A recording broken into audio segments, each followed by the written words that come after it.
Gracias por acompañarnos en otra emisión de T13 Noticias, el noticiario de mayor crecimiento en el país. Edgar Galindo estará más adelante con las noticias deportivas. En información nacional e internacional, esta noche me acompaña Dalia Veras. Buenas noches, Dalia. Buenas noches a todos en casa, bienvenidos a T13 Noticias. Iniciamos hablando de la preocupación del presidente Otto Pérez Molina por la brecha fiscal que reporta la SAT en los primeros 6 meses del presente año.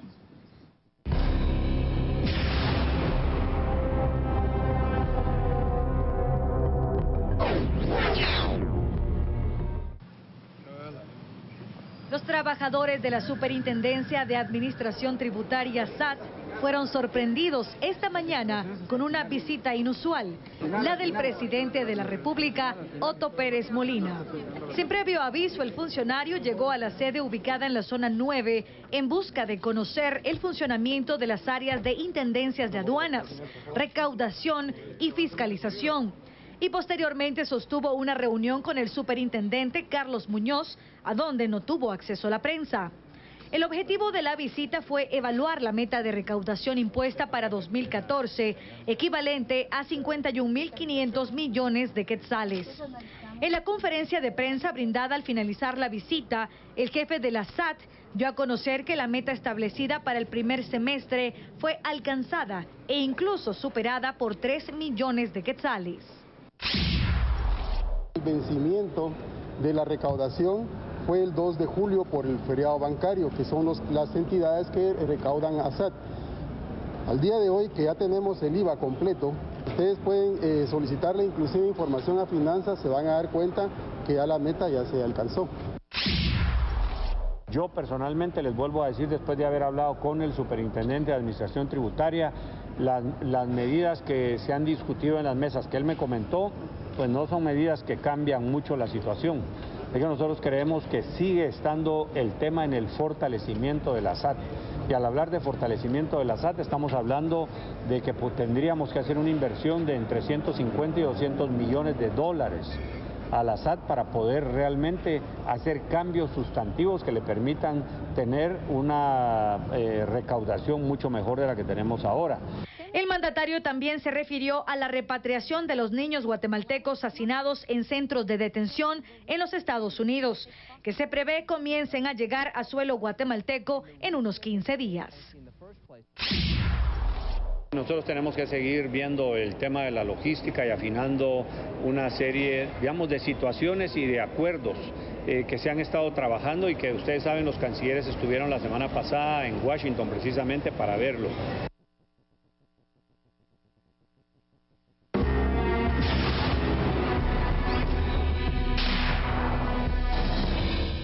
Después del sismo del pasado lunes que provocó estragos principalmente en el occidente del país, el gobierno central decretó estado de calamidad. El objetivo es agilizar el proceso de reconstrucción de viviendas y ayuda humanitaria para los damnificados. Hoy fue publicado en el Diario Oficial el estado de calamidad pública en 7 departamentos de la República de Guatemala, después de un sismo de 6.4 grados en la escala de Richter, que afectó principalmente el occidente del país el pasado lunes.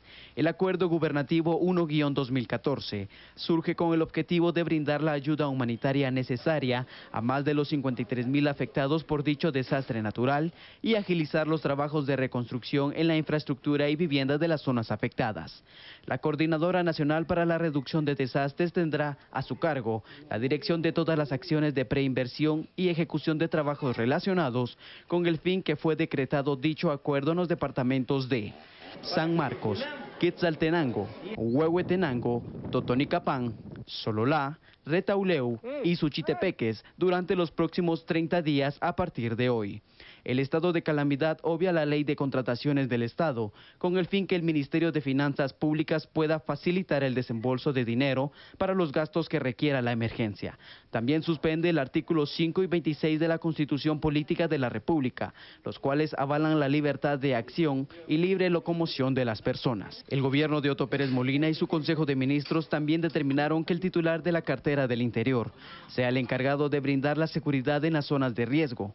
De igual manera, se les exige a todas las entidades de auxilio y cooperación dar el apoyo preciso que ayude en la solución de dicha emergencia.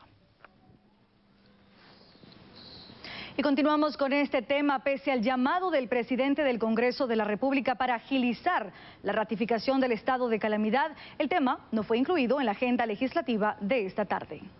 Cumpliendo con lo establecido en el párrafo tercero del artículo 138 de la Constitución Política de la República, el Pleno del Legislativo conoció y trasladó a la Comisión de Gobernación el decreto gubernativo 1-2014, aprobado por el presidente de la República, Otto Pérez Molina, en Consejo de Ministros, por medio del cual declara estado de calamidad en 7 departamentos del país, afectados por el sismo de magnitud 6.4 grados en escala de Richter el lunes recién pasado. Ya fue publicado en el diario oficial, ya hay un decreto gubernativo, eso cobra vigencia, de tal manera que el Congreso también ya le ha dado trámite.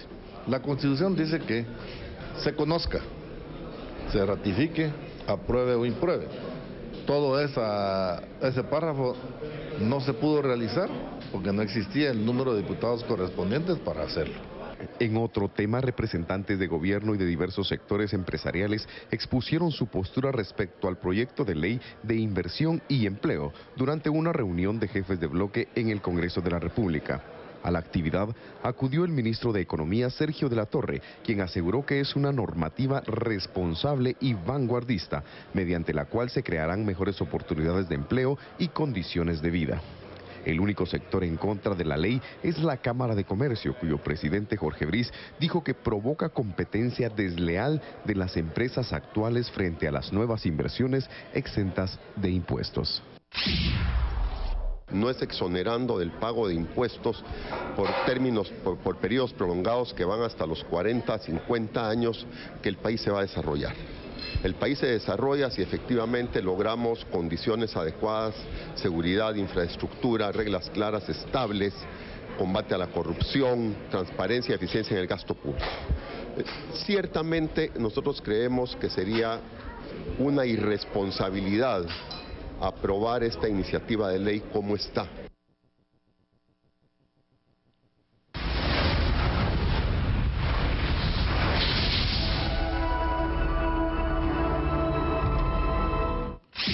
El gobierno central ha encomendado una nueva misión a 200 agentes de la Policía Nacional Civil y 100 del Ejército Guatemalteco que integran la Fuerza de Tarea Chortí, creada en abril pasado. A partir de este jueves, el grupo Élite está instalado en Zacapa y su objetivo central es combatir el tráfico de drogas y contrabando de distintos productos en la frontera con Honduras. Las operaciones de la Fuerza de Tarea Chortí se extienden hasta Petén, Alta Verapaz, El Progreso, Chiquimula e Izabal. Contarán con el apoyo en operaciones específicas del Ministerio Público y la SAT. En otro tema, la economía nacional crece con el pago del bono 14 durante el presente mes. Muchos guatemaltecos esperan saldar deudas y otros invertir esa bonificación en artículos para el hogar. Mientras tanto, el Ministerio de Trabajo verifica que se cumpla con el pago de este bono y la policía busca garantizar la seguridad ciudadana. Ha iniciado a nivel nacional el pago del bono 14, un incentivo laboral creado durante el poco tiempo que duró el gobierno de Jorge Serrano Elías y un pago que en la actualidad mueve significativamente la economía nacional. Todo guatemalteco asalariado del sector público y privado tiene derecho a recibir el 100% del sueldo que devenga por mes como una prestación laboral obligatoria bajo el decreto 4292. Sin embargo, no todo es alegría. Los grupos al margen de la ley saben que muchos guatemaltecos reciben esa bonificación y aumenta el número de asaltos y extorsiones. Ante ello, el Ministerio de Gobernación ha ordenado a la Policía Nacional Civil un despliegue de al menos 20.000 uniformados a nivel nacional para llevar al mínimo el número de actos vandálicos durante la presente y próxima semana. Se tiene contemplado instalar puestos fijos y también recorridos constantes en las cercanías de las agencias bancarias, puestos fijos en las proximidades de los cajeros automáticos, recorrido a pie por agentes uniformados dentro de los centros comerciales que tengan también red bancaria, puestos fijos y recorridos constantes en paradas de buses, extremos de buses, pasarelas, también en lugares de mayor aglomeración de personas como lo son los mercados cantonales y municipales. Aunque las fuerzas de seguridad están obligadas a garantizar la seguridad ciudadana, hay que recordar que la prevención siempre resulta ser efectiva. Evite retirar cantidades voluminosas de dinero en agencias bancarias. no utilice cajeros automáticos en lugares desolados, ni tampoco a altas horas de la noche.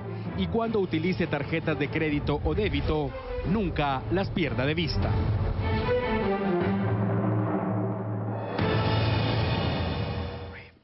Bien, y ahora pasamos a temas judiciales. En los tribunales de justicia hubo mucha actividad este día, pero resaltan dos casos en particular. Así es, hablamos de la sentencia contra un integrante de la Mara 18 y el proceso penal contra un hombre acusado de asesinar a su pareja sentimental para cobrar un seguro de vida. En el Tribunal 11º de Sentencia Penal, escuchó sentencia condenatoria esta tarde Elmer Iván Aguirre, alias El Monstruo. El Ministerio Público fue contundente al demostrar la culpabilidad del integrante de la Mara 18 en un doble crimen. El hecho ocurrió en septiembre del año pasado, cuando alias El Monstruo asesinó a tiros a dos integrantes de la Mara Salvatrucha, presuntamente en venganza porque los hoy fallecidos atentaron contra miembros de su familia. El Ministerio Público había solicitado 108 años de prisión por vincularlo también en la masacre de 11 personas en San José Nacahuil, San Pedro Ayampuc, pero la pena impuesta fue de 58 años de prisión únicamente por el doble asesinato. La estadía de Elmer Iván Aguirre en centros carcelarios muestra un récord de 11 ingresos por distintos delitos y ahora pasará casi el resto de su vida tras las rejas. En otra judicatura quedó ligado a proceso penal Bani Zambrano, hombre capturado ayer en un residencial del municipio de Fraijanes y acusado de femicidio. Las investigaciones del Ministerio Público lo señalan como el principal sospechoso del asesinato de su esposa, para después cobrar un seguro de vida por $500,000 de quetzales. El cuerpo de la mujer fue hallado en el baúl de un vehículo en la zona 4 de la capital y fue el mismo hombre quien alertó a la PNC sobre el supuesto secuestro de su pareja.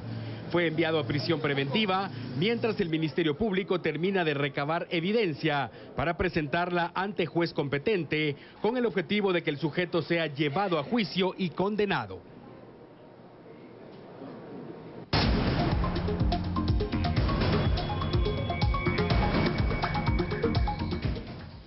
Y ahora pasamos a la noticia más relevante a nivel internacional que ocurre en Berlín, después del escándalo por un supuesto caso de espionaje de los Estados Unidos contra el ejército alemán. Un caso bastante polémico y el gobierno de ese país expulsó al jefe de la Agencia Central de Inteligencia del país del norte.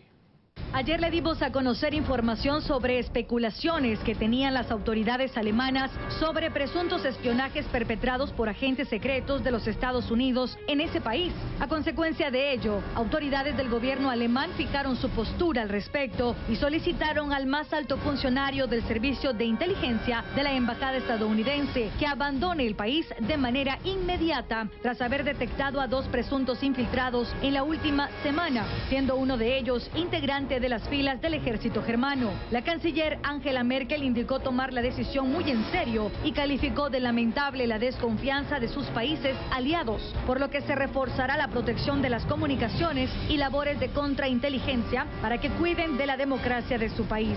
Por su parte, el gobierno de Barack Obama ha solicitado a las autoridades alemanas continuar con la cooperación bilateral en todo tipo de casos.